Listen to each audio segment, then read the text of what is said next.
نووسینەوەی مێژووی هەر ناوچەیەک لە تەواوی دنیاە بەشێک لە کەسانی پسپۆڕ و شارەزا ئەو ئەرکە ئەخەنە سەر شانی خۆیان کات لە بەسەرەواکەن کە چۆن بتوانرێت مێژووی ناوچەیەک بە جوگرافیا و هەروەها بە تەواوی ئەو تایبەتمەندیانەی لە هەر ناوچەیەکە بێت بتوانن جارێکی تر ئەگەر لە ڕێگەی سەرچاوە مێژوویەکانەوە بێت یاخود لە زار و زاریشەوە بێت جارێکی تر بتوانن لە دووتێک کتێبەکانە بێگومان کاری لەسەر بکەنەوە. لەیلاخ یەکێکە لە ناوچە تایبەت و دیارەکان کە بێگومان چەندین تایبەتمەندی زۆر ناوازە و جیاوازی هەیە. یەکێک لەو کەسانی کە بێگومان شارەزایە لە بواری مێژوو ئەویش زۆر بەڕێز ئەمیر محەممەدیە کە بەڕێزیان توانیویانە لە ڕێی تەواوی ئەو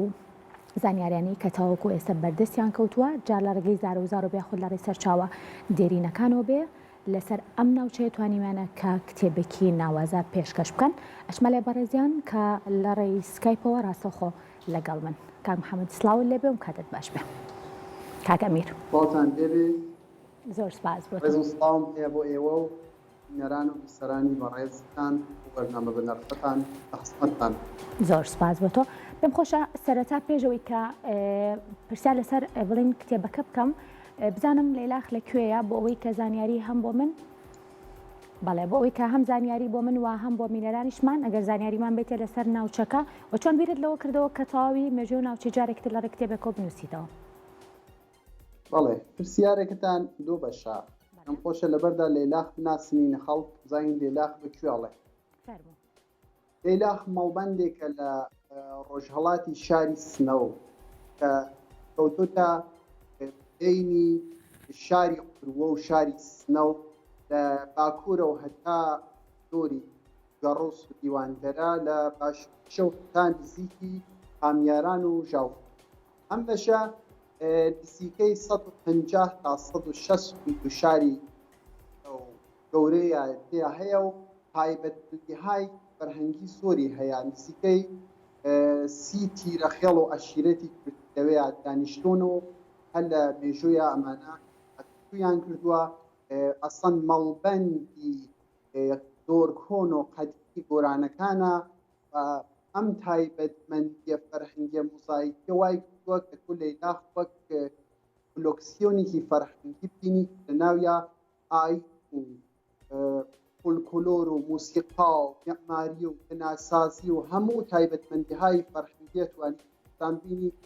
بە قەوڵێک یەکێ لە کارناسانی موسیقامان کە لەوە ئەو تاریخی هەبوو وەکو هیندوستانی کوردستان وایە. جا بەشی بۆ پرسیارەکەتان خاتۆکیان ئاستان کرد کە چۆن بۆ من مێژووی لەیلاخم بووست. وەڵاهی ئەو پرۆژەیە وەک خەون و تەما و ئاواتی کە هەر لە دەورەی کە من دانیشتوو خوێندکاری دەورەی لیسانس یا بەکالۆریسپۆم هەر لە بیرمدا بوو. بەڵکو وەختێک کە فرسەتێک و دەرفەتێک بۆ ڕەخسا دوای دەورەی فۆقە لیسانس یا مەستەر شارەزابوون لە نووسینی مێژوو بە شێوەی ئاکادمیک و زانستی دەستم کرد بە کۆکردی دەیتاکان. ئیتر دەیتامان کۆ کردەوە و هەر لە ساڵی 2015 تا 2021 نزیکەی 6 إلى 7 ساڵ ئەو پرۆژەیەکی چەند لایەنە و وەکو فڕایەندێک یا پرۆسەیەکی لێڤێل بە لێڤێل من چوومە بەرەوە دەیتاکانم خستە ناو بازنەی لێکۆڵینەوە و زانستیانە بە شێوەیەکی ئاکادمی. باشە کاک ئەمیر ئەمە پرسیاری ئەوە بکەم ئایا هیچ کتێبێکە هەیە یاخود هیچ سەرچاوەیەکی تر هەیە لەسەر ئەم ناوچەیە کە نووسرا بێتەوە یاخود زانیاریەکانی تۆ کە بەدەستت هێناوە هەمووی زارە و زار و خۆت ئێستا کۆت کردوونەتەوە؟ پرسیارتان زۆر بەجێگە بوو. ئەسڵان یەکێ لەو ئەستەنگ و چەڵەمە کە لە بەردەستی لە پێش منابۆ نەبوونی تێکست و یان دەقی مێژووی سەبارەت بە لەیلاخ نەهەر لەیلاخ ئێمە مێژووی شار و کوند و خەڵکی عادی بەڕاستی لە پەراویز و حاشیەدا بوو. ئەسڵان تا ئەواخری دەورەی ڕۆنیسانسە خۆتان باشەزانن کە مێژووی ڕسۆڵ و مێژووی ملوک و طبقات بووە یا مێژووی خەڵکی عادی نەبووە. ئیتر ئەو مشکڵە وای لێ کرد کە من بۆ دەرخستنی مێژووی خەڵکی سیڤیل و ڕائیەت و کوێلە و شار و چار و دێهات بچمە ناو ئۆقیانوسی زار و مێژووی زارەکی و ئیتر ناچار بووم لە دنیای دەیتاکانم بچمە ناو بەحسی زارەکی و شەفایی تر موسیقا و معماری و بناسازی و هونەر و ئەدەبیات و هەروە بووکە توانیم خۆشبەختانە ژیانی ڕۆژانەی خەڵکی لەیلاخ بە شێوەی ڕەخنەگرانە و کرۆنۆلۆژیک دیسانەوە ڕەوایەت کەم و باسی بکەم. ئەوبەتە ئەو پرۆژە و ئەو کارە گرینگە بەڕاستی هێمەتی بۆ لە سایەی ومەک و هاویاری دڵسوزان کەسانێکی وەکو مامۆستا محەممەد عەلی سوڵتانی مێژۆنۆسی گەورەی کوردکە بەڕاستی هەر لە ئەوەڵی ئەو پرۆژە و لەگەڵم بۆ من هەر لێرەدا دەبێ واقعاً تشەکر و پاسی خۆماڕاستەی ئەوان کەم دکتۆر حەسەنی زەندیە ئوستادی بەشی مێژووی زانستگای تاران و بەرپرسانی توێژینگەی کوردستان ناسی زانستگای کوردستان ئەوانیش لەگەڵ بوون لەسەر هێڵ بوون ڕاستی زۆر کەسان یارمەتی منیاندا و من بە جورئەتەوە ئەڵێم کە ئەو شتێکە نووسیومەوە هاتووەتە ناو کتێبخانەی کوردیە و هەتا کتێبخانەی ئێرانیژە و ئەگەر کاتم هەبێ لە سەری قسەکەم بە شەکانی بێژم ئەتوانم بڵێم بۆڵتەنێکی جامعە لە تەواوی مێژووی خەڵک تەجروبەی زیستا و بەشهایەکی زۆر باشە کاک ئەمیر لێرە پرسیارێکم هەیە بێگومان پێکاتی هەر ناوچەیەک تایبەتمەندی خۆی هەیە لەلایەنی بڵێن جوگرافیا و کۆمەڵایەتیە سیاسیە زمانە کللتورە موزیکە جلوبەرگە زۆر تایبەتمەندی تر کە هەن پەیوەستن بە ناوچەکان خوان و کار لەسەر تەواوی ئەم بابەتانە کردووە لە نێو کتێبەکەیە؟ بەڵێ بەڵێ من کتێبەکەم لە 5 بەشی سەرەکی و یەک دانە مقدمەیە پێشکی مقدمەکەم هاتوومە مێژووی گشتی کوردستانم هەر لە دەورەی باستانە و تا دەورەی بیرگشتانی متأخری هاوتەرخ کە ئاخرینیان ئەردەڵان پێ هاوتووە دوایی چوومە سەر بەشە ئەسڵیەکانی بەشی ئەوەڵم جوغرافیای لەیلاخ و جوغرافیای سروشتیە تەبیعی جوغرافیای فەرهەنگی جوغرافیای مێژووی تا باسم کردوە بەوردی بەشی دووهەمی کارەکەم لە دەورەی فەراتاریخیە یا پێش لە تاریخیە ئێمە لە لەیلاخا باشە بزانن کە بەحسی ئوستورە و پیرۆک و داستانمان زۆرە و مامۆستا ئیبراهیمی ئەحمەدی 3 جڵدی کارەکەی تەرخان کرد فقط بە ڕاست و چیرۆکەکانی گەورەی بڵێکی ئوستورەناسی و ئەفسانە و ئەمانە بوون یا شوێنەوارهایەکمان هەیە لە لەیلاخاکە ڕەنگۆبوونی ئەفسانەیی و ئوستورەی فەراتاریخیان هەیە وەک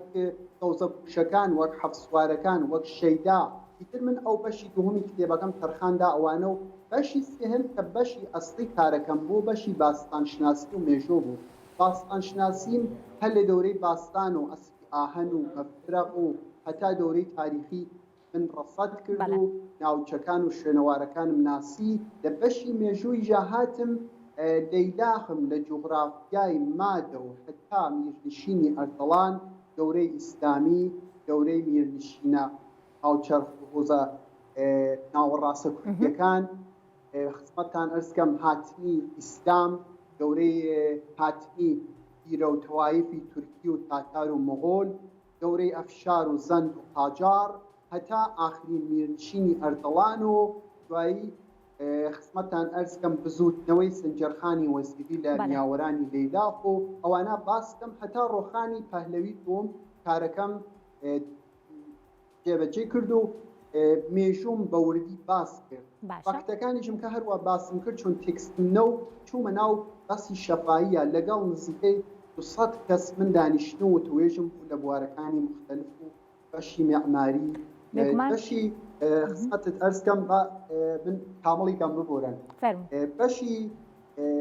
چوارمیشم تەرخان کرد بە خێڵەوە عەشیرەتە کوردیەکان هەروە کە باسی کرد من لە وتاری دیژا ئەوە بوو هاوردووە نزیکەی 30 پیرە خێڵەوە عەشیرەتی کوردیمان لە لەیلاخا هەیە بەشی پێنجۆمیشم کە هەروە باستان کرد مێژووی فەرهەنگی بوو کە ئیتر ئەوە بە تەخەسوسی چوومەتە ناو بەحسی زمان و ئاین معماری و موسیقا و هەڵقەڕین و جلوبەرگ و ئەوانم بە وردی باس بکۆ لە ناویە دەیتاهای پێشوویم استخراج کردووە ئەوبەتە من ڕۆیکرد و قەراعەت و ئەوانم لە سەر مێژوونووسیم بەڕاستی ڕەخنەگرانە بووە و هەر شتێک یا هەر گوزارەی تاریخی کە هاوردووە ئاماژەم بە سەرچاوەی کردووی یا سەرچاوەکەم ئارشیڤیا تێکستا یا سەرچاوەکەم زارەکی بووە. بەشی ئاخریشم کە بریتە لە سەنەد و بەڵگە و شەجەرەنامەکان و وێنەکان و ئیتر کارەکەم بۆ شێوە بەڕێ. زۆر باشە. پێم خۆشە بزانم کە یەکێک لە مێژوون و ساهەرە دیارەکانی کورد ئەویش بەڕێز محەممەد عەلی سوڵتانیە چ پێشێکێکی لەسەر کتێبەکە نووسیوە؟ بەڵێ بەڵێ مامۆستا بە شانازیە و پێشێکێکی لەسەر کتێبەکەی من نووسیوە. ئیتر پێم خۆشە خەڵک دەبێ بیخوێنەوە بە شانازیە وەڵێم کارەکەی منی تەئید کردووە و پێشوازی لێ کردووە و سفارشیشی کردووە بە ئەهالیە خێلی ئەوانەی کە بەحسی فەرهەنگی و مەسائلی فەرهەنگی کوردستان بەگشتی و دەنگی منتان هەیە؟ وایە من دەنگی ئێوەم نییە لان. بەڵێ نازانم دەنگی منتان هەیە؟ دەنگ هەیە بە باشی بەڵێ کاگەمیر فەرموو. بەڵێ بەڵێ ئیتر ئەو کەسانەی کە مامۆستا باش باسی کردووە وتیا ئەو کتێبەی فڵانی ئەتوانێ یەک قراعەت و کولی یا یەک دوورنەما و ڤیۆیەک کولی لە مێژووی کوردستان بخاتەوە. من فارسەکان ئاڵێشن مۆشت ئانەسکە ببوویەت نانکی ئەتکار ببوویەت. من قسەکردن لەسەر کتێبەکەم دایانم بۆ خوێنەران و مەخاتەبان و بەردەنگەوانەی کە بەردەنگە بکەن. کاگەمیرەم پرۆژەیە بەنیازی بۆ ناوچەیەکی تریش بە ئەنجامی بگەێنیت یاخۆت تەنها لەیلا بەسە؟ وەڵاهی ئێمە لە کوردستان هەموو ناوچێکمان بە نیازی هەیە کە دەبێت ئەم دەیتانە بکرێتەوە چۆن سۆربەی باسی کرد هاتیەکەم. ئێمە تێکستمان زۆر کەمە و سەرچاوەکانمان زارەکین و بەداخەوە زۆر ئەوانەی کە مێژووی زارەکی لە حافزەیانە لە سینگیانەیانە خەریکن خۆ بە تەمەنن و زۆربەیان بەداخەوە کوچی دواییەکەن. ئێمە بە نیازین کە زوو بە زۆر بینە لایەن و دانیشی کوێ بگرین بە قسەیان بە باسییان بە بیریان ئەو وتە خامانە یا خاوانەی کە نەسڵ بە نەسڵ گەیشتۆ پێیان دەبێت مەکتوبی بکەین و بە شێوەیەکی منتەقدانە و بە شێوەی زانستی و ئاکادمی دەیتا مێژوویەکان بیرینە سەر کاغەز. ئێستا من ئەوەم بەڕاستی دەغدەغەم هەیە. دەغدەغەم هەیە بۆ زۆر ناوچەهایەکی دیکە کەم کارە لەسەری نەکردیاوە و هەر لێرە داواکارم لە ئەوانەی کە هانە ناو بەحسی مێژوون نووسیا و کاری ئەوەیان هەیە و زۆریشمان هەیە لە کوردستانە بچنە ناو ناوچاکان بچنە ناو خەڵک بچنە دای گەورە پیاوان پیرەژنان و پیرەمێردان دانیشن گران لێ بکرد مێژووی زارەکی ئێمە دەبێ حتمەن مەکتوب. سوپاس بۆ بەڕێز ئەمیر محەممەدی نووسەری کتێبی مێژووی لێلاخ دووبارە سوپاس کە لە ڕێی سکایپۆ لەگەڵمان بووی. سوپاس بۆ بەڕێزە.